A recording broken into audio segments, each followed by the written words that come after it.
अस्सलाम वालेकुम dear students, उम्मीद करता हूँ आप सब खैरियत से होंगे।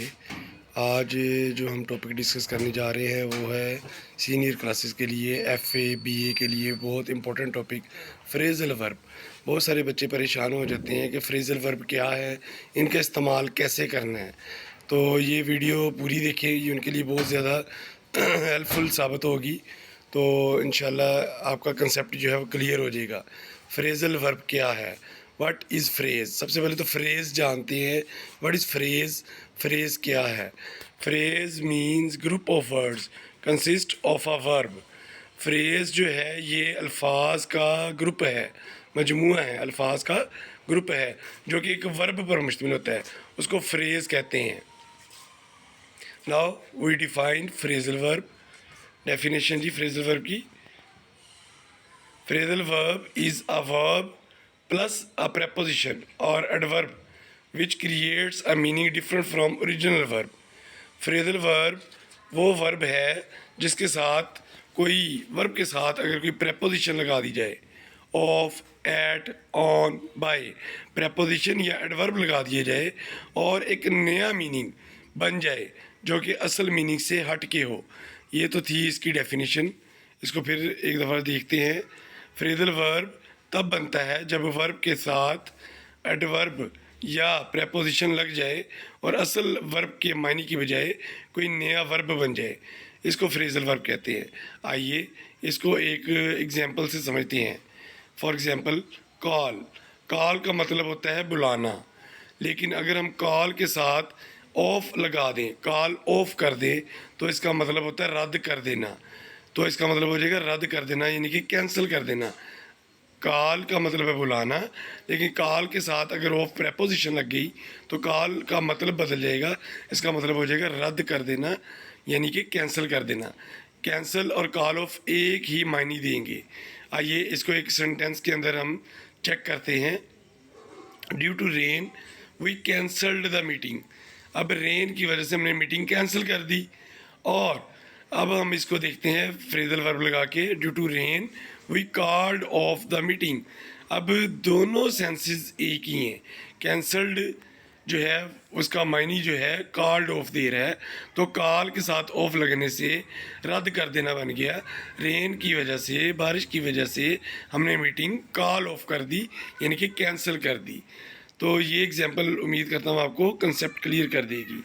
फ़िक्रे की सेंस एक ही सिर्फ वर्ड चेंज कर देता है, कंसेप्ट क्लियर हो जाएगा आपका इससे कि अगर वर्ब के साथ हम कोई प्रेपोजिशन लगा दें तो एक्चुअल मीनिंग की बजाय एक नया मीनिंग बन जाता है।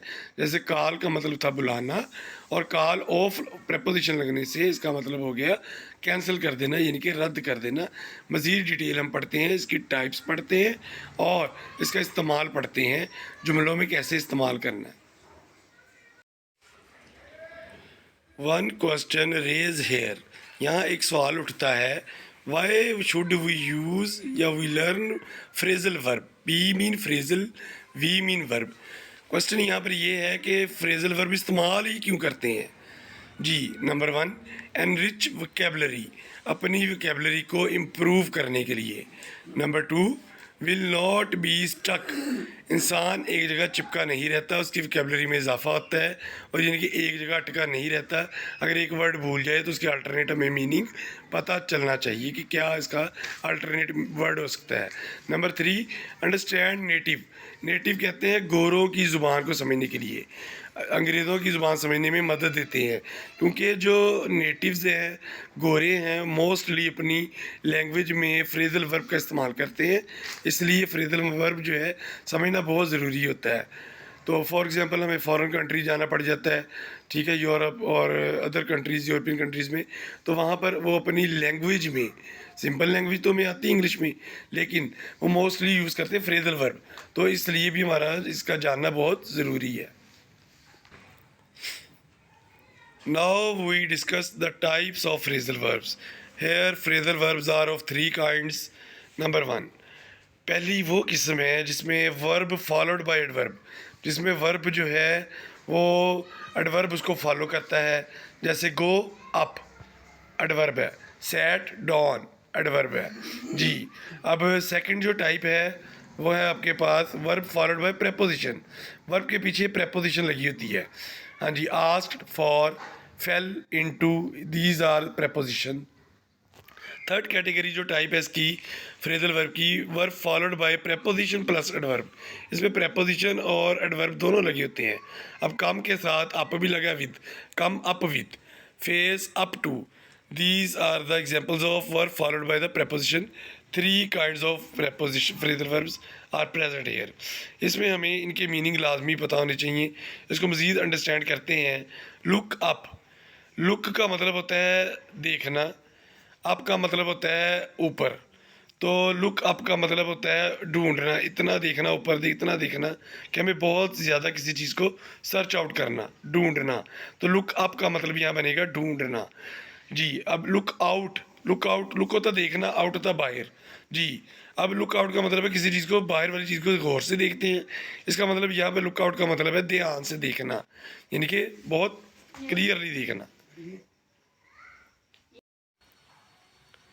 One more example you can see here, make बनाना, अप बहुत ज़्यादा बनाना, इतना किसी चीज़ को बात बनाना, इतना बनाना कि वो झूठ ही बन जाए, तो वो झूठ में चली जाती है। मेकअप, जैसे मेकअप हमारा चेहरा कुछ और होता है, हम मेकअप कर लेते हैं उसके ऊपर, यानी कि उसके ऊपर आर्टिफिशियल चढ़ा लेते हैं, मतलब कि क्या, उस चीज़ को छुपा लेते हैं, झूठ बना देना। She is so clever that she always make up every जी। तो हमेशा जो है वो अपने ऊपर मेकअप कर लेती है, वो चालाक है कि हमेशा मेकअप कर लेती है, मतलब कि अपने आप को झूठ से छुपा लेती है। फॉर एग्ज़ाम्पल यहाँ पर ये देखते हैं, she call dash her aunt yesterday.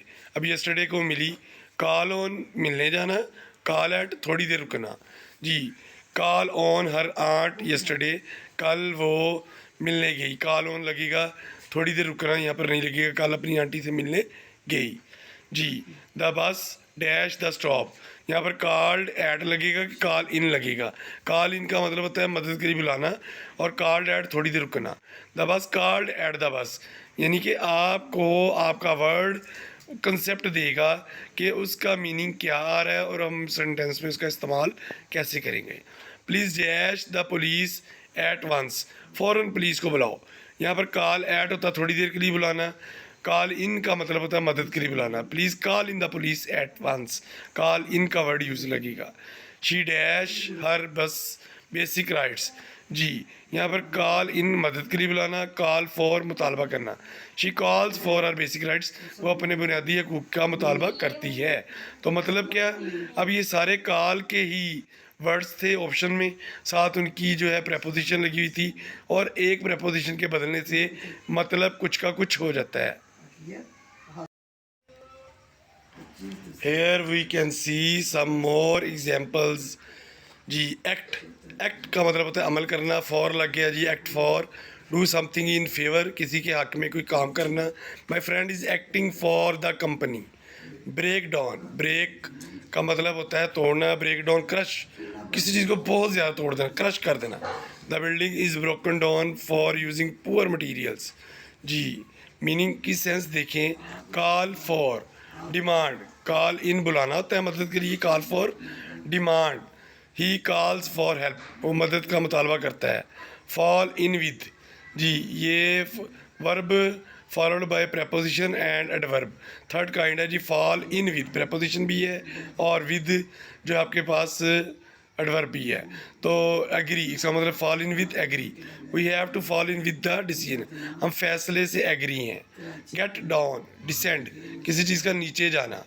He got down from the floor, यहाँ पर गॉट डाउन का वर्ड यूज़ करेंगे डिसेंड।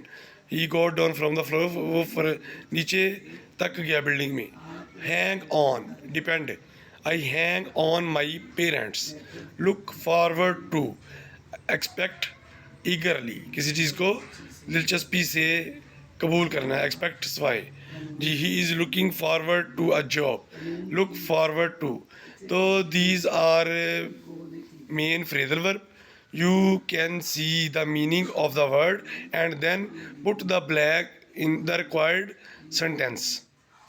वीडियो अच्छी लगे तो चैनल को सब्सक्राइब करें, वीडियो को लाइक करें, शेयर करें। जज़ाकल्लाह।